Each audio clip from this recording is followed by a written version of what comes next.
Facebook famously determined that if a new member invited 10 friends within 14 days, they were hooked for life. So they focused religiously on driving the user experience to this key metric. If you apply this product-based approach to B2B sales, then you can identify those users that are ready to talk. And this method is known as the Product Qualified Lead, or PQL. So if you sell in a freemium, open source, or trial model, then the PQL method is critical to give your sales team visibility into who is ready to talk. So talk to your data team, or better yet, partner with Whaler's team of data scientists to develop a PQL model tailored specifically for your business. You'll be empowered by knowing exactly when a user is ready to convert. To see specific examples, go to getwhaler.com/Andy. That's GETWHALR.com/Andy. And as a bonus, if you sign up to learn more about Whaler and PQLs, then Whaler will send you their optimized 2-page master services contract that you can leverage for your own business free of charge.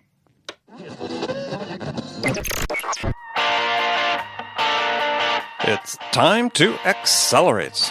Hi, this is Andy. Welcome to another edition of Frontline Friday with my regular and very special guest, Bridget Gleason. Now, before we get to the show, Bridget and I have a favor to ask of you. We'd really appreciate it if you took time right now to leave a review for this show on iTunes. And while you're there, click the button, subscribe to Accelerate. Make sure you get Frontline Friday automatically each week. Also, we need to hear from you. More specifically, we need your sales questions. What can we answer for you? What challenges do you have that we can help you with? So go to accelerate.fm/frontline and enter your question there. Each month, we're going to select one listener's question to be the question of the month. And the winner will receive a $50 Amazon gift card. So remember, go to accelerate.fm/frontline to give us your question and maybe win $50. So Bridget, how are you today? Andy, Paul, I'm fantastic. As Perfect. always. As always. Friday. It's great. Having a great week. No complaints. No complaints. Actually, no complaints. That's good. That's good. Someday we'll have a complaint. I don't know what we're going to do when we actually have a complaint. I know. You don't have many complaints either, I've noticed. Actually, I tell the audience. I get them all offline. But all right. Yeah, all right. We get rid of them before we come on. So, yeah, I mean, life is good. I mean, there are challenges, but nothing I really put into a complaint category. So, well, there's probably some, but yeah, I don't want to go to, we don't want to talk about politics. No. Oh, let's not do that. Let's not do that. We don't want to change the mood. No, we don't change the mood. So, all right. So here we are. This is episode 97 of Frontline Friday. Amazing. We need to do something special for 100. For 100. I don't know what it is, but we should do something special. So let's see. This one, 100. Yeah, all right. We'll figure that out. I think, 100 is probably going to be, this is probably September. So we're probably early October. Yeah, we'll have a party. All right. You'll have to come to New York. All right. That's close. That's close. Yeah. Take the train. We'll take you out. All right. All right. Perfect. All right. So today, we're going to talk a little bit about coaching. And we're going to talk a little bit about helping people who have been promoted. So you had a question. I did. So my question, Andy, and I love it. I get to, I was going to say stump the chump, but maybe that's too derogatory. Can't we say stamp the champ? Stamp the champ.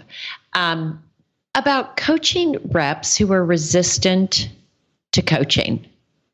And I've had several conversations with various people about this, even people on my team. Like there's one sales rep in particular who he at least has the awareness that he doesn't like it, but that he doesn't like to be, in his words, told what to do. And it's something, though, because of his self-awareness, and he and I talk about it, he's actually quite coachable.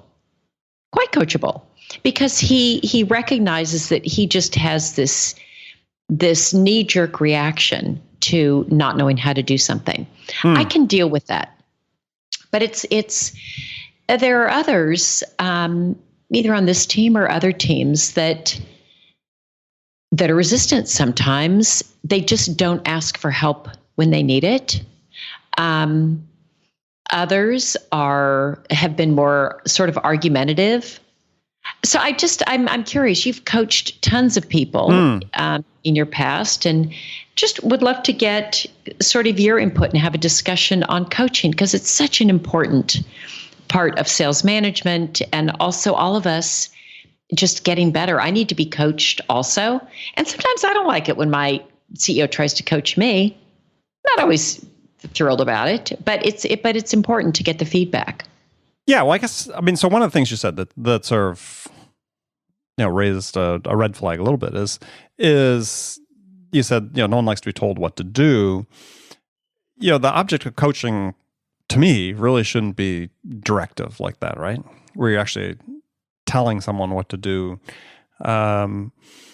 Because at this point, for me, for coaching is really about asking questions so that people begin to sort of see for themselves what the issues are, right? I mean, to me, coaching is not necessarily always about providing a solution. It's more about helping people see what the problem is, because oftentimes the solution becomes somewhat self-evident to that. So I think that's one thing that when people are coaching, they need to think about, is that you don't want to sort of straddle the line or step over the line between sort of coaching and management. To me, management's much more of a directive activity. Go do this, right? We need to have this done. Go do this. And I know some managers think, hey, that's coaching. Yeah, we have a playbook telling them to go execute the playbook. Yeah, it's not. To me, that's not really it. Really, it's how do you help people see what the issues are, and maybe give them a framework for on their own how they're going to address that.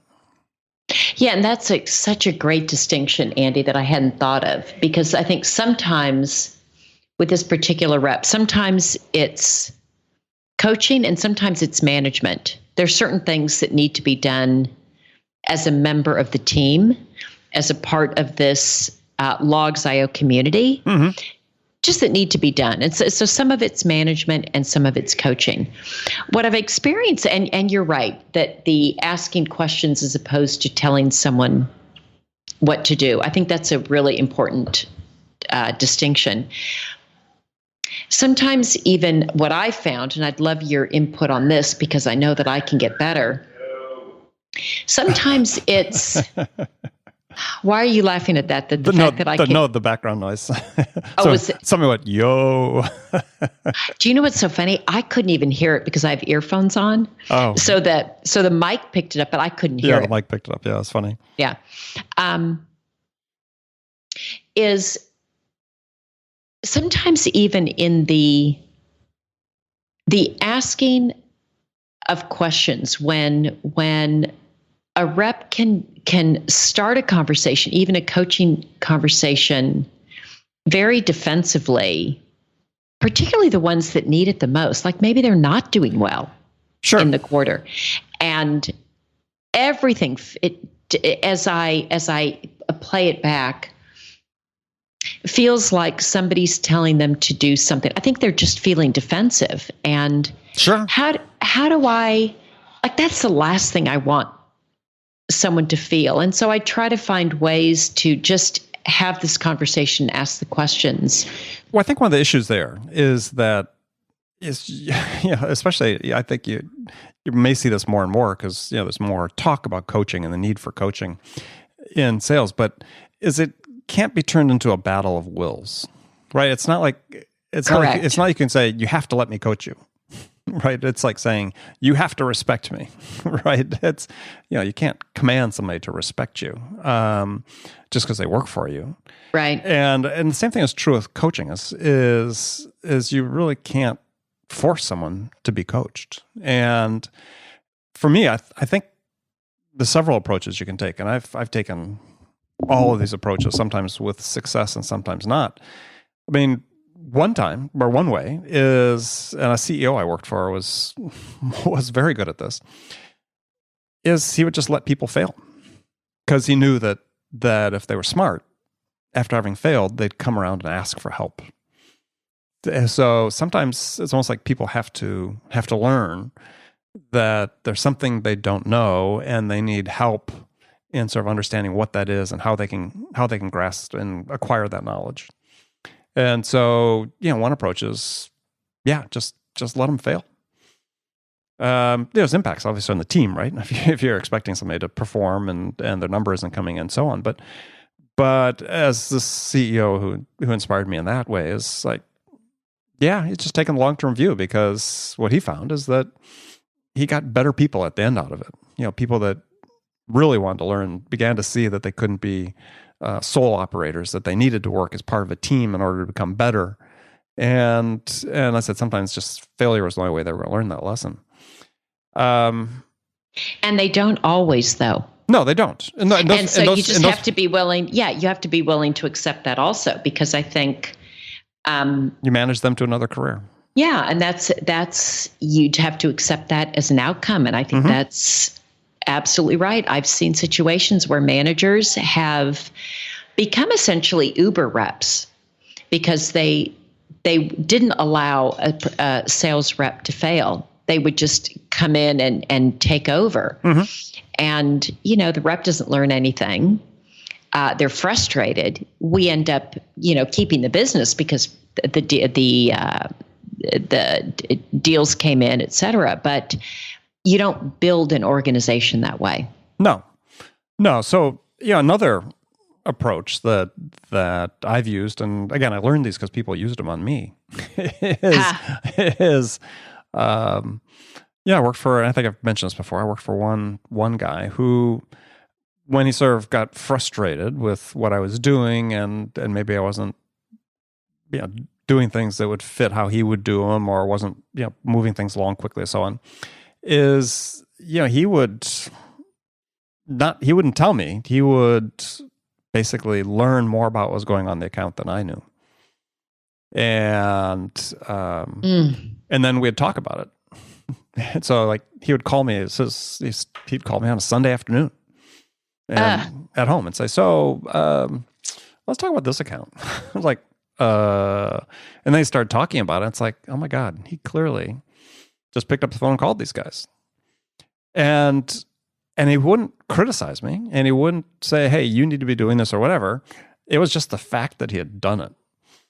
And and that was like, wow, well, that's a very effective strategy, because now I want to talk about, because I begin to see my limitations. So that's another way, sort of, with people. And again, there's some people I'm sure will push back, say, hey, you don't want to take over accounts and so on. But it was done in such a way that it was both heavy-handed and light-handed at the same time, if you know what I mean. It was nuanced, and it didn't come with a load of criticism, just sort of like a fait accompli. And I learned the lessons. You never want to be playing catch up to your boss. And so, I learned, a lot of lessons sitting down with them and sort of talking about the situation. What could I have done better? How did I end up in this situation, and so on. And you suddenly become more amenable to talking to people, because I'm one of those people. I've been a little hard-headed in my career from time to time. Haven't we all? Haven't we all? Haven't we all? And then I think another avenue that I think works and is just find one thing that you'll coach somebody on. Just one thing. Just keep it small. Because oftentimes people, when they want to engage reps in coaching, and they're a little resistant, is they're trying to. It's like a parent sort of pointing out, have you done this? Have you done this? Have you done this? Have you done it, to their kids, right? I mean, my ex-wife used to do that with my son, and it's just sort of her personality. She just, she had a lot of questions, right? He'd come home from school, and she was just curious about everything that went on, but it came out in the form of literally 20 questions, and it'd drive him nuts, right? So he'd shut down. So focusing on one thing that you could work with them on, and just one thing, and just ask questions about just that one thing. Because especially if you see it's a weakness, something that needs to be worked on, so on, they'll get the point eventually.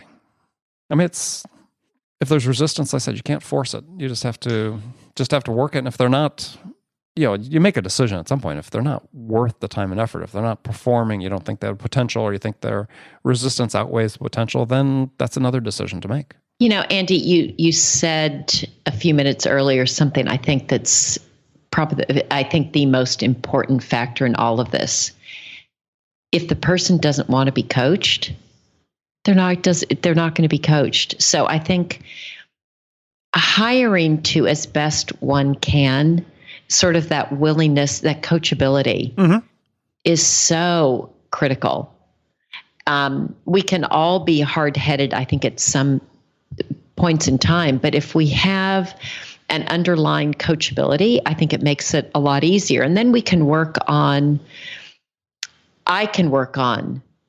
delivery and making sure it's just one thing, making sure they know that my intention is to be just to help them be successful. I think that also goes a long way when a salesperson knows your intention. Well, and I think that, to your point, that is something that you can interview for and hire for. And a great example of this is given in Mark Roberge's book, The Sales Acceleration Formula.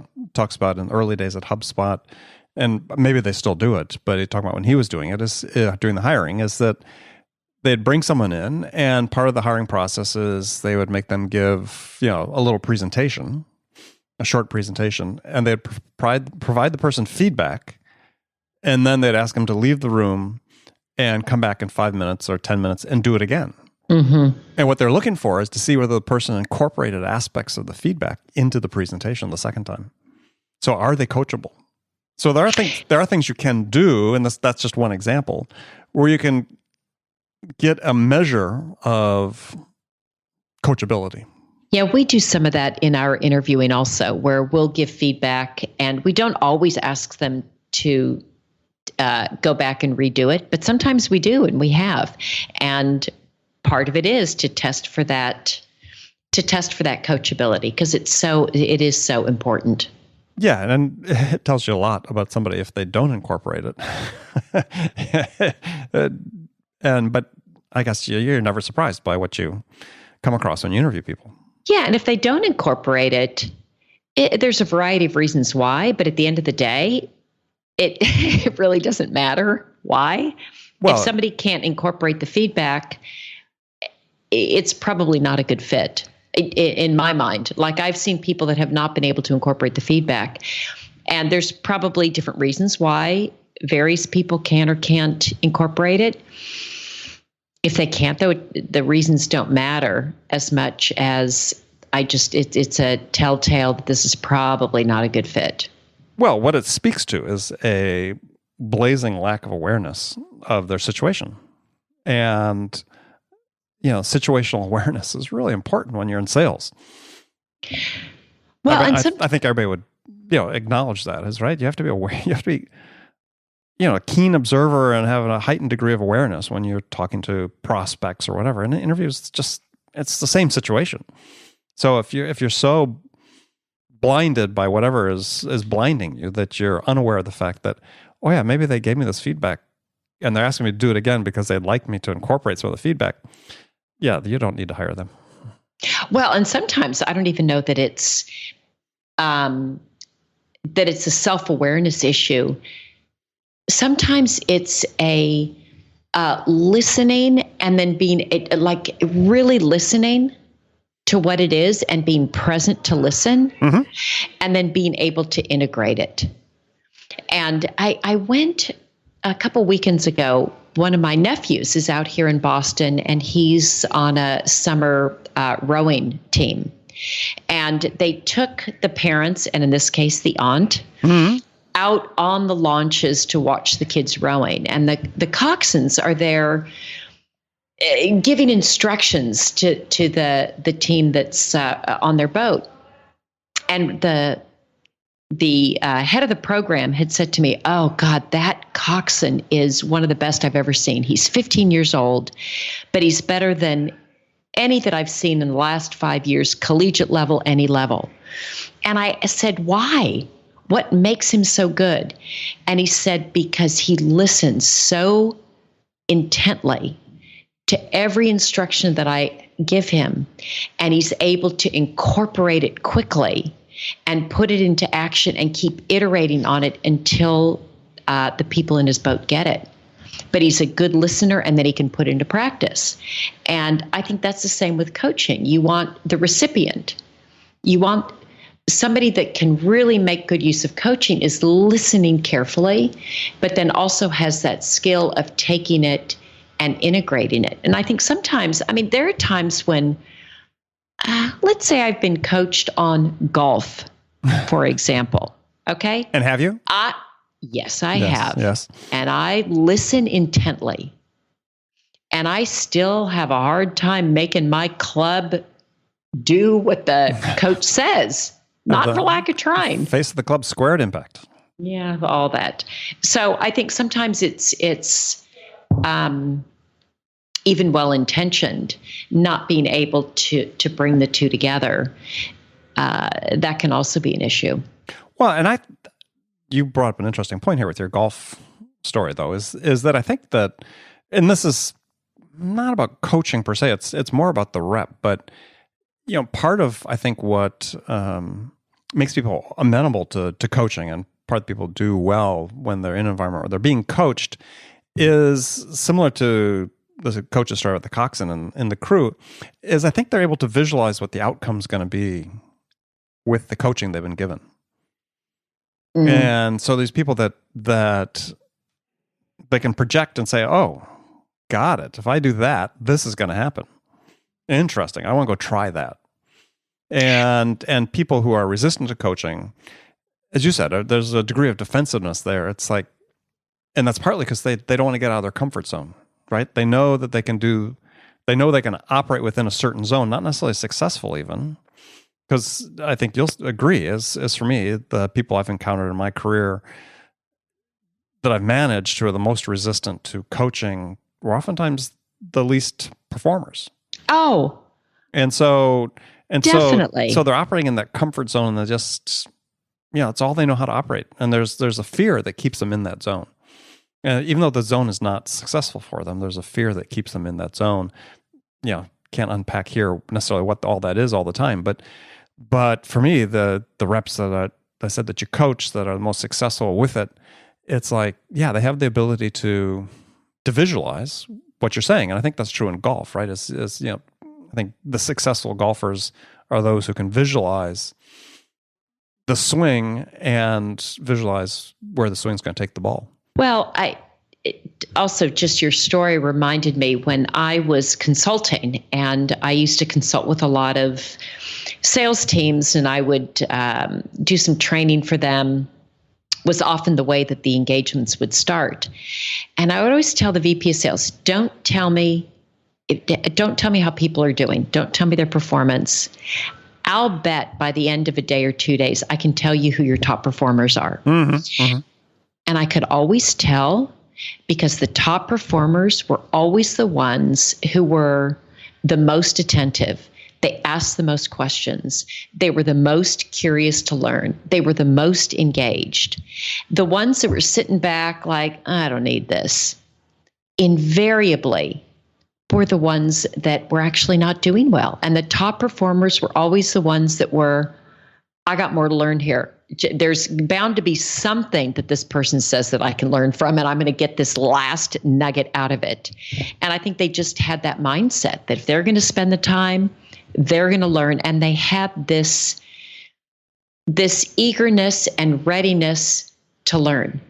So that they weren't sitting back saying, hey, I hope somebody coaches me. They were saying, I'm going to get as much out of whomever you put in front of me as I can. And I think I saw, just without fail, top performers had that attitude around learning and curiosity and getting better.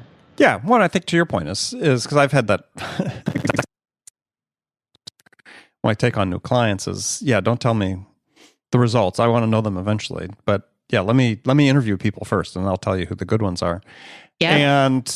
And invariably, the people who are the lesser of the performers it was always when I sit down, I do hour-long interviews with entire sales teams, right? And individually, because I want to talk to everybody, anybody in a customer-facing role I want to talk to. And yeah, the people who said, yeah, management's all screwed up. We don't have this, we don't have this, we don't have this, with the line of excuses, were always the people that were in the lower ranks of performance. Yeah. And to your point, the people that were at the top ranks, they were excited by the prospect of having somebody come in that's a different voice, different than their managers, that could give them a different perspective and maybe teach them something new to get even better.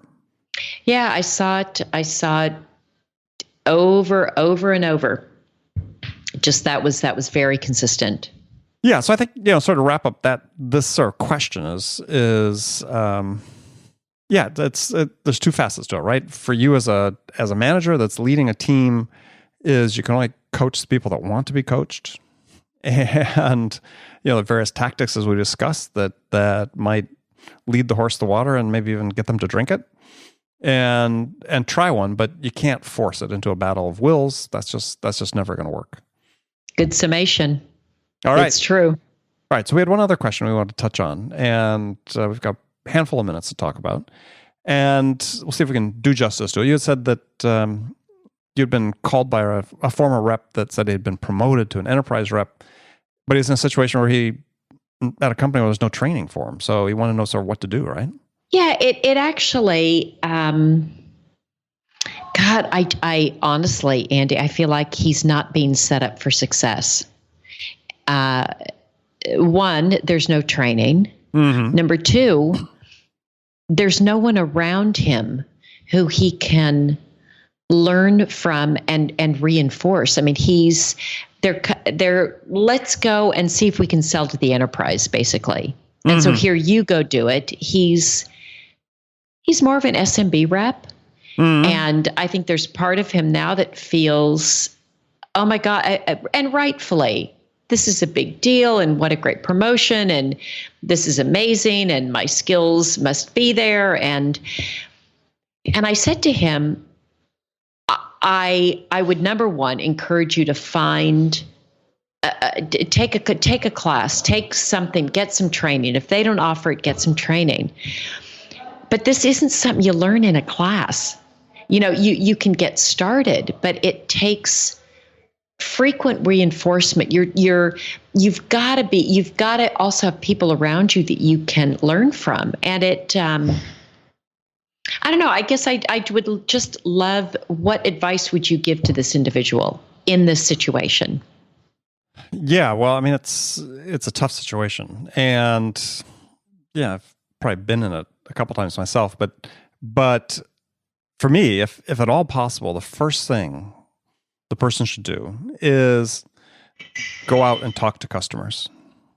And, obviously you want to learn the product. I presume the person, he knows the product a little bit because he's being promoted from within. So go talk to customers. Actually, go talk to customers as much as you can. I know there's probably an inside sales team and so on, but for learning, there's just nothing that beats talking to customers in person, seeing how people are using the product, talk to the people that are using the product, see what their concerns, their issues, their compliments are on the product that you sell, and just immerse yourself for a few days with customers, because you come back so much more educated about how you talk to the customer, because they're talking about the product in the way that you need to talk to them about the product, right? And that's the first thing I do. And I would, if the CEO had to invest $3,000 to send the guy on a week-long road trip, do it and pay back in spades. Mm. And then, obviously, if he's the only enterprise rep in the team, then that's hard, because you said there's no one else to sort of go listen to, see their calls, model your behavior on them. But I visit customers, make sure you're dead set with the products. And you said, and you do have to do some self-enrichment, some self-development in that case. Whether it's reading sales books, listening to podcasts like this, taking courses, multiple courses just on certain topics, but do something that you think will put you sort of on the path to do that. And that's, again, I would start by talking to the customer, because that will unveil for you sort of the areas where you think you are the weakest, where you could need the help. Yeah, I think that's definitely a really important component and a great place to start. I think also for this individual, selling into an enterprise can be actually quite complex, and navigating a complex sales cycle with multiple stakeholders and procurement and legal and all these others, sort of the project management aspect of it is another one that I think, in addition to just understanding how customers may use it differently and how they may the language around it may be different. That's another piece that he's, when in our conversation that I just recommended he get, just get some training on and reading and podcasts and all the things that you suggested.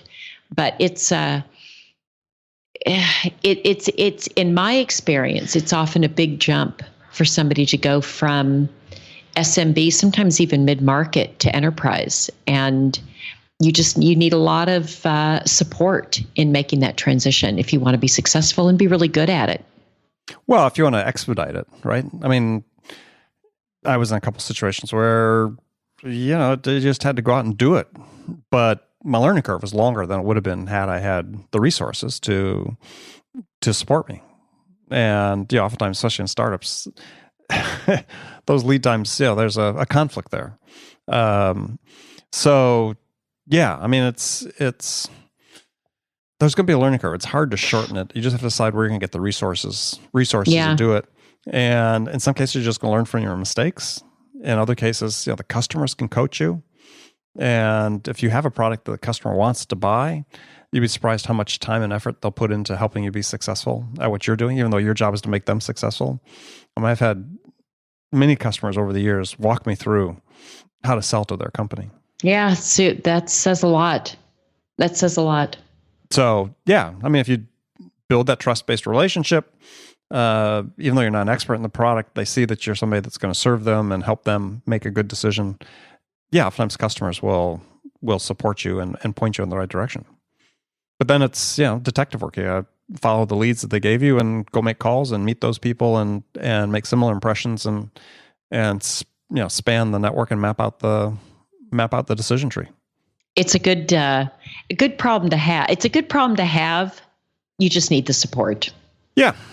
But I mean, my last point would be there's something fun about being the pioneer, though, too, because, if you're successful, then, especially in a startup environment, is if you're somebody that does it right, you've got a broader worldview, you're intelligent about what you're doing. So true. That the organization starts being built beneath you. Yeah, and so true. That's a great position to be in. Yeah, good point. Really, really good point. All right, Bridget, we're out of time. Andy, as always, until next time, until number 98. We're going to have this little number countdown. 98. We'll stop counting after we get to 100. That's right. But 98 is next. So, yeah, Bridget, been fantastic as always. We will look forward to talking next week. Friends, thank you for spending this time with us today. Hope we provided some value for you, and make sure you come back and join us again next week. All right. Have a good one. Bye.